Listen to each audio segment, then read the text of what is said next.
大家好，我係你嘅節目主持人股壇招財貓 IPO 精選時間，同大家介紹嘅1511預勢科技啊，咁啊，你見到我隻都介紹啲 Dupe 嘢俾你啦，唔知今次呢隻係咪一隻 Dupe 嘢咧 ？OK，1511自動駕駛系列嘅公司，100億市值附近嘅公司，一諗起自動駕駛，你會諗起啲咩本身股？小馬智行2026。800文苑之行，兩隻都係一啲跌咗落嚟再炒一個大浪嘅一隻半新股，唔知今次呢隻又會唔會係咁呢？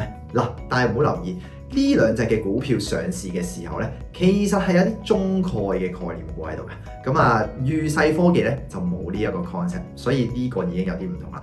第二，呢一間公司咧 Robotaxi 嘅公司咧，佢係做 L4 嘅自動駕駛。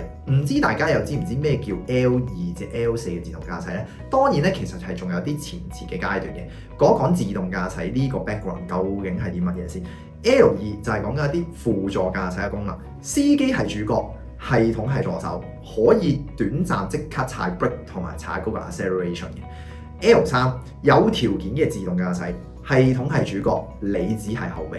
咁啊 ，L4 級咧就係大部分車廠都而家係咁研發嘅一個自動駕駛嘅系統。大部分嘅車廠咧都會直接跳咗 L3，直接研究 L4。而呢間公司預勢科技1511咧，正正就係 L4 嘅駕駛公司嚟嘅，俗稱真係叫全無人駕駛嘅空間。咁啊，大家唔知大家近排有冇人留意啦？有個 terms 咧叫睡駕。咁啊，有啲司機咧就真係無人駕駛啦，但係就真係喺個司機位入邊度瞓覺。咁啊，呢樣嘢喺內地咧其實都係叫違法㗎嚇。咁啊，呢一間公司嘅自動駕駛同其他嘅自動駕駛嘅場景咧係有唔同嘅。我會定義為呢一個嘅自動駕駛咧擺落去一啲比較工業 wise 嘅場景入邊，因為自動駕駛喺唔同嘅場景咧，其實同機械都有啲相類近嘅地方，所以應用場景係非常之緊要嘅。對於一間公司，尤其是呢一啲 AI 啊、機器人啊、自動駕駛類型嘅公司。咁呢一間公司點解會應用喺一啲工業類型嘅場景呢？因為咧佢有幾大嘅場景咧係會應用到嘅。第一，機場嘅場景，例如係可能係一啲國內嘅機場入邊，可能係一啲車嘅自動駕駛，譬如可能係啲 trucks 要裝住啲貨。行住個 path 咁樣行嘅自動駕駛，咁佢個份額都幾大嘅，基本上都係一家獨大嘅公司，都講緊係90%嘅機場商業型嘅自動駕駛。咁啊，另外一個類型咧就係一啲工業園區嘅自動駕駛。其實如果你有睇內地好多嘅工業園區咧，而家講緊係用機器人啦、無人駕駛係裝啲貨櫃咧，係非常之普遍嘅事嚟嘅。有啲俗稱叫做24小時冇人嘅倉儲物流公司咧，其實就會用到呢啲預勢科技嘅自動駕駛嘅公司啦。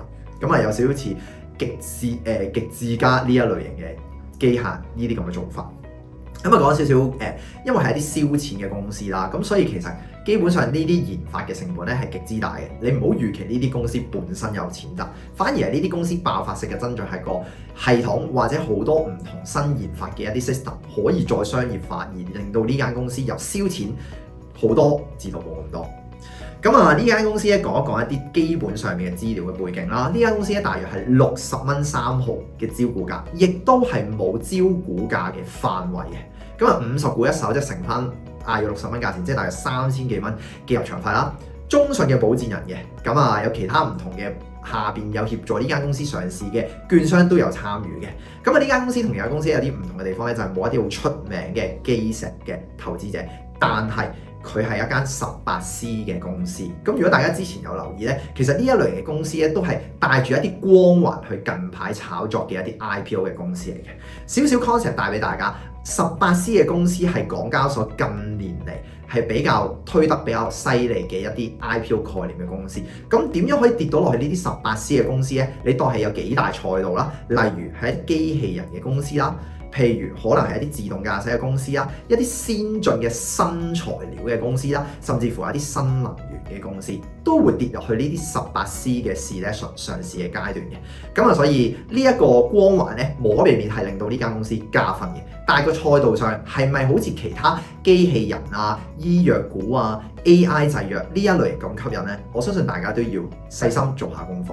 咁我今日帶呢一隻嘅 IPO 咧，叫1511預勢科技，係 L4 嘅自動駕駛 IPO 嘅公司。希望呢一間公司可以令到你有啲新嘅睇法。我係你嘅節目主持人股壇招財貓，下隻 IPO 仲同大家見，拜拜。